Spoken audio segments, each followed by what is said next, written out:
Hi, welcome to Wise Guys. This video is working with percent problems. So this is just a reminder about direct proportion, because that's a lot of the times how we deal with percent problems.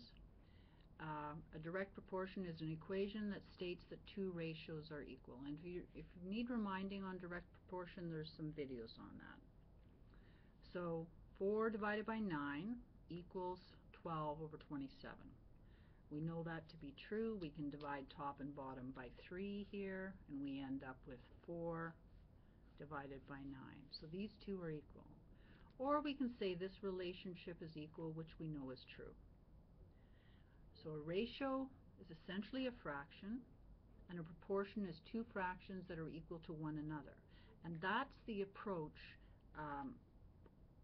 that I use anyway to deal with percent problems, thinking about those relationships. And the ratio that helps is thinking about the part over the whole. In percent problems, the whole is always the 100%, and the part is the thing that isn't the 100%, but it has to be in percent. And of course here we're dealing with numbers, and we have to be able to, by reading the question, determine which number is this. Is the number talking about the part or the whole? So if we look at this question, 32% of 128 is what number? And sometimes what you have to do is read the question 2 or 3 times, because frankly, when you read the question, you know which one is the part and which one is the whole. It's just the thing that makes sense. We know that the 32% has got to be the part. 32% of something is what? Well, that's something. 32% of something, that has got to be a whole thing. So this piece that we're looking for has got to be the part. So then we set it up as, and the 32% has got to be over the 100%.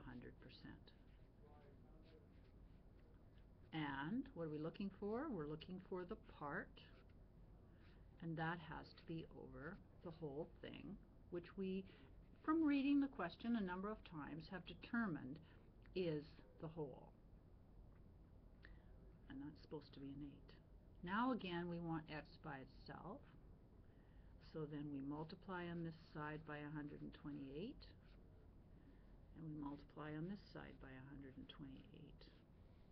128 divided by 128 is 1, so those are gone.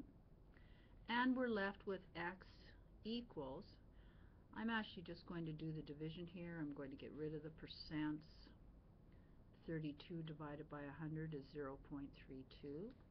So I have 128 times 0.32.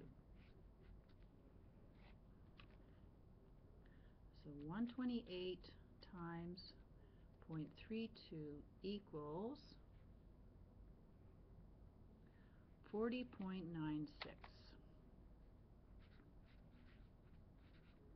And we're going to round that up to 41.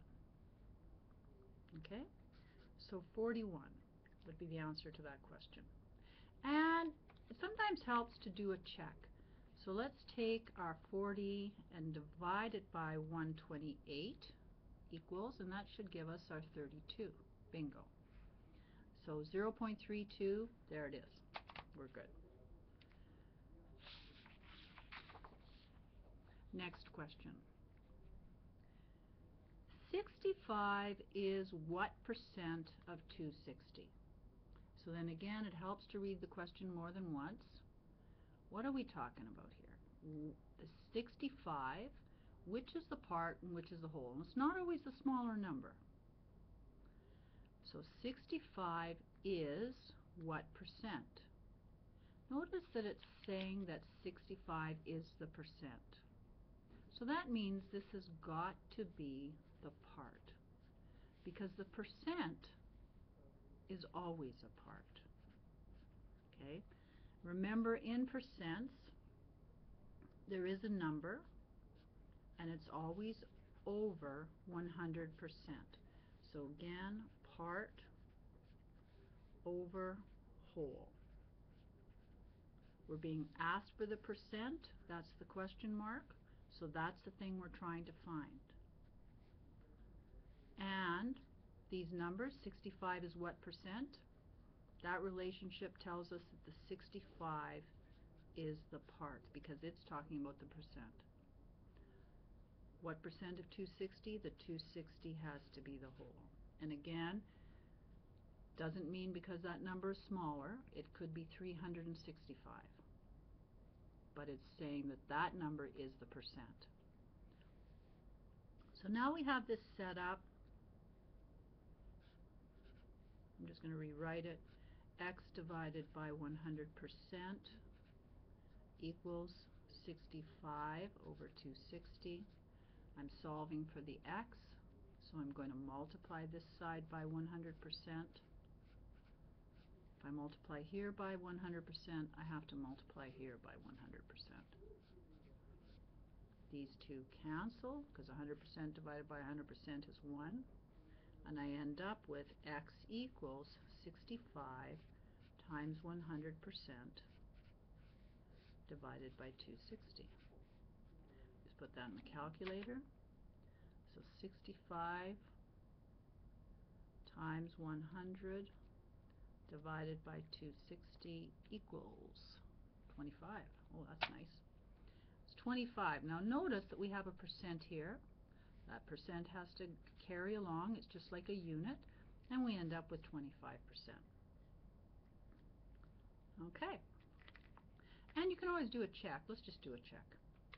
25% of 260, is it really 65? Well, we know 25% is 0.25. So let's just take our 25 and divide it by 100 equals, which gives us 0.25.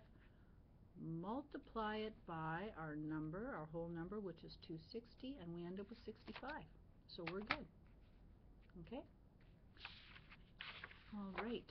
And that video was brought to you by Wise Guys. I hope you have a super day.